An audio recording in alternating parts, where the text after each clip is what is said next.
Posez toutes vos questions aux experts de France Bleu La Rochelle au 05 46 50 67 68.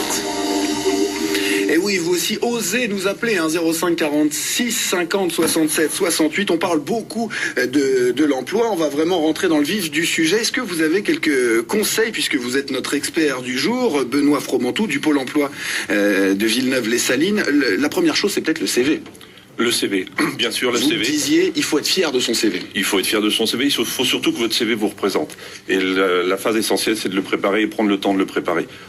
Avoir le temps de le préparer, de bien connaître tout ce qu'il y a dedans. Vous ne pourrez pas tout mettre dans votre CV, donc ce qu'il faut qu'il y ait dans votre CV, ça vous représente, ça correspond bien à votre personnalité, à tout ce que vous avez été capable de faire, de mettre en œuvre dans vos futurs... que vous allez mettre en œuvre dans vos futurs emplois et que l'employeur puisse avoir une bonne image de vous. Le premier réflexe, effectivement, dans un CV, c'est d'en mettre le plus possible pour dire je sais faire plein de choses, j'ai plein de compétences. Alors, mettre beaucoup de choses, c'est important, mais il faut surtout les argumenter. Mais oui, puis surtout, il faut que ce soit lisible, ça vous représente aussi, comme vous disiez. Il faut que ça vous représente, que ça soit lisible, que l'employeur puisse comprendre rapidement qui vous êtes, ce que vous êtes capable de faire et ce que vous pourrez faire chez lui. Et puis, il y a des CV, j'allais dire, adaptés à des branches de métier, forcément. Alors le CV s'adapte selon l'activité que vous avez eue. Vous allez avoir des CV qui vont forcément être différents. J'en ai déjà vu qui faisaient 3 pages. J'étais extrêmement vexé par rapport au mien, mais c'est vrai qu'il y a des métiers où voilà. On va accueillir Franck au téléphone. Bonjour Franck. Bonjour. Oui, le problème des CV, c'est que dans les offres d'emploi de Pôle emploi, oui, on interdit pour ainsi dire les coefficients hiérarchiques. Et c'est très important vu que c'est marqué sur les contrats de travail, les certificats de travail et les bulletins de salaire. Et le Pôle emploi de La Rochelle, ils interdisent les coefficients, c'est-à-dire dans le bâtiment, c'est 150, 170, 185, 210, 230, 250 et 270. Et c'est très précis, ça par contre. Mais on ignore ces coefficients. Et nous, les chômeurs, on est obligés de refuser des emplois faute de coefficients hiérarchiques. Est-ce que vous pouvez nous éclairer, Benoît, sur ces coefficients? Parce que je ne vous cacherai pas, Franck, que je suis un petit peu perdu avec ces histoires de coefficients. Alors je pense que ça correspond aux coefficients du secteur du bâtiment. C'est effectivement dans... C'est propre au bâtiment. Selon certains secteurs d'activité, vous avez des grilles de rémunération de salaire qui correspondent au secteur du bâtiment à certains coefficients. Effectivement, les grilles de salaire sont difficiles à lire quand on ne connaît pas le secteur. Bien souvent, les entreprises essayent de donner une grille de lecture et donner un niveau de salaire sur les offres d'emploi. L'objectif de Pôle emploi, c'est d'avoir des offres qui soient le plus lisibles possible et effectivement de donner les éléments de salaire qui seront proposés par l'employeur. Sachant que tout élément de salaire qui est proposé sur une offre d'emploi, elle se renégocie ou elle se renégociera avec l'entreprise lors de l'entretien de recrutement fatalement. D'accord, mais ça donne quand même un ordre d'idée sur la rémunération. Voilà, tout à fait. L'ordre d'idée qui est donné sur un salaire proposé, ça donne aussi une idée sur l'attendu de l'employeur. Et plus le coefficient va être élevé, plus il y aura une attente importante de la part de l'employeur. Forcément. Pourquoi vous avez rencontré ce genre de problème, Franck? Vous avez dû refuser? Oui, absolument, parce que Pôle emploi, même sur France 3, on voit jamais, cherche peintre en bâtiment, homme ou femme, et puis c'est tout. On précise pas du tout le coefficient et les employeurs le connaissent très bien, ces coefficients. C'est très précis, on sait exactement qu'est-ce que c'est un GOR 150, qui est beaucoup plus faible qu'un GOR à 270, qui est vraiment le expérimenté, qui est expérimenté. Et au Pôle emploi, il faudrait que ça soit affiché. Et sur FR3, mettons dans les trucs télévisés, on cherche pas coefficient 230, on cherche pas coefficient 210 ou 170. Et les employeurs, c'est très précis ça. Surtout, c'est marqué sur les certificats de travail et surtout sur les bulletins de salaire qui sont obligatoires, et sur les contrats de travail. Parce que automatiquement, les employeurs sont pas obligés de nous prendre parce qu'il y a une période d'essai dans les contrats. Donc ils n'ont aucun risque. Aucun risque. Et c'est très précis, mais il faut parler professionnel en termes de...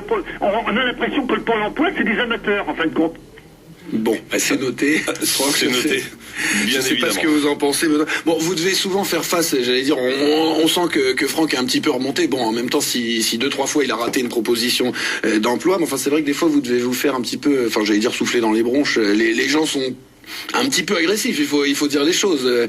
Bien évidemment, les gens qui sont agressifs, c'est effectivement les gens qui n'ont pas pu être retenus. La difficulté, c'est de donner des éléments de salaire très très précis. Plus on est précis sur une offre d'emploi, plus on met de critères de sélection, moins on a de possibilités de candidats. L'employeur a bien souvent une idée précise au départ, mais va être aussi amené parfois à recruter des personnes qui ne correspondent pas exactement à ce qu'il souhaitait au début.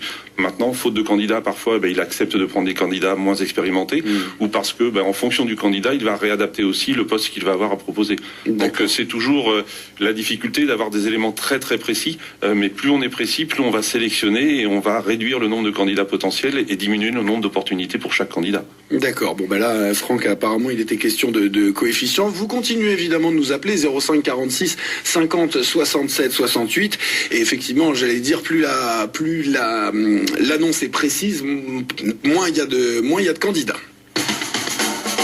9h, 9h30, les experts au 05 46 50 67 68. Bon, on a un petit peu parlé de la façon de préparer un CV et surtout l'entretien d'embauche. Comment se comporter, il y a beaucoup de gens qui sont angoissés, même des gens qui ont 30 ans d'expérience dans leur profession, on n'est jamais forcément à l'aise à un entretien d'embauche.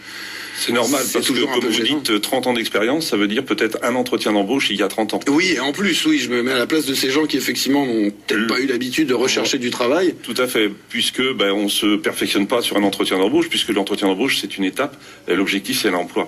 Et l'emploi, c'est pas forcément se préparer toute sa vie à faire des entretiens d'embauche, on espère en passer le moins possible. Donc, ça se prépare comme on prépare un CV, on prépare un entretien d'embauche. Ce qu'il faut savoir, c'est qu'il y a différents types d'entretiens. Il y a notamment les entretiens qui sont qu'on appelle de très courte durée, qui vont avoir lieu le 20 mars pour le job dating, où on aura des entretiens de très courte durée. Pour ce faire, on a préparé, nous, en amont à Pôle emploi, des ateliers qui s'appellent des ateliers 5 minutes pour convaincre, parce qu'effectivement, sur des entretiens de très courte durée, il y a 3 phases essentielles qui sont l'accueil, la phase d'entretien, le corps de l'entretien où on va convaincre l'employeur du bien fondé de sa candidature, et la conclusion. C'est-à-dire on a à peu près 20 secondes pour convaincre l'employeur par son image, par son attitude, par son dynamisme, qui a intérêt à minima pour lui à vous rencontrer. Et puis en fonction, j'allais dire, de la branche dans laquelle on est, il y a des métiers où il faut être extrêmement lisse, d'autres métiers où on doit faire montre d'un petit peu d'audace, et donc dans ces 20 secondes-là, j'allais dire, il faut séduire immédiatement l'employeur en mettant en avant les qualités requises, ce qui n'est pas forcément évident. Tout à fait. À minima, lui donner une bonne image de soi. Lui donner une bonne image de soi, c'est la première impression qu'il va avoir.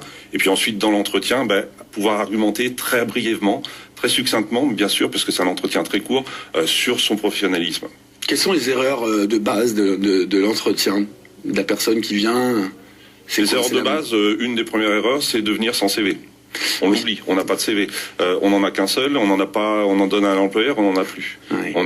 Lui lit votre CV, mais vous ne connaissez pas forcément par cœur votre CV. Oui. Avoir 2 CV, avoir bien en tête tout ce qui est marqué dans son CV. Oui. Être capable de donner des exemples beaucoup plus concrets que ce qu'il y a dans son CV.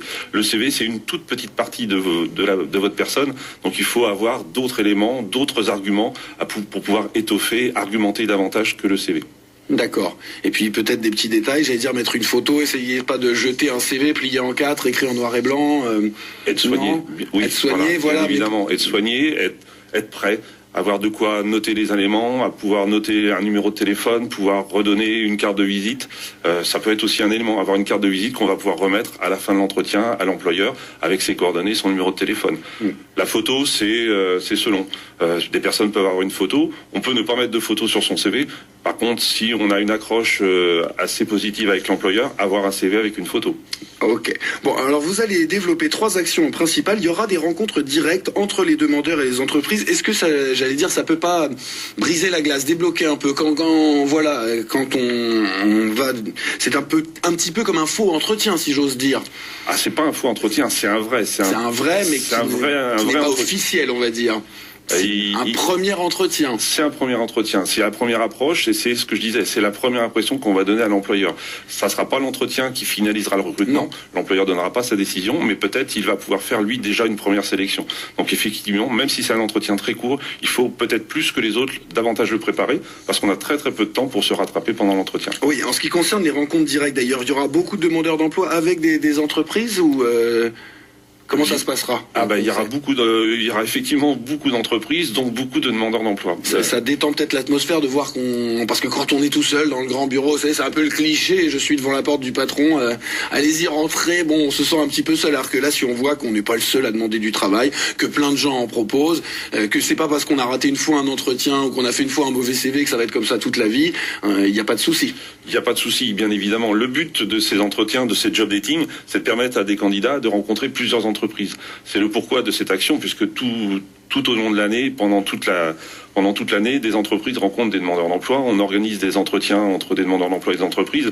Mais le but des job dating, c'est bien de permettre à des candidats de pouvoir rencontrer plusieurs entreprises sur la même action. Vous avez appelé ça job dating. Je trouve que ça fait un peu rendez-vous de drague, mais c'est très rigolo. Non, vous n'avez pas l'air d'accord. Bon, la deuxième action, c'est un rapport entre l'offre et la demande. Oui, alors on aura en plus de ces actions, puisqu'on parlait de reconversion tout à l'heure, c'est la possibilité à des personnes qui sont sur des secteurs d'activité qui sont moins porteurs, de pouvoir se diriger vers d'autres secteurs d'activité. Et donc pour ce faire, on a besoin de formation.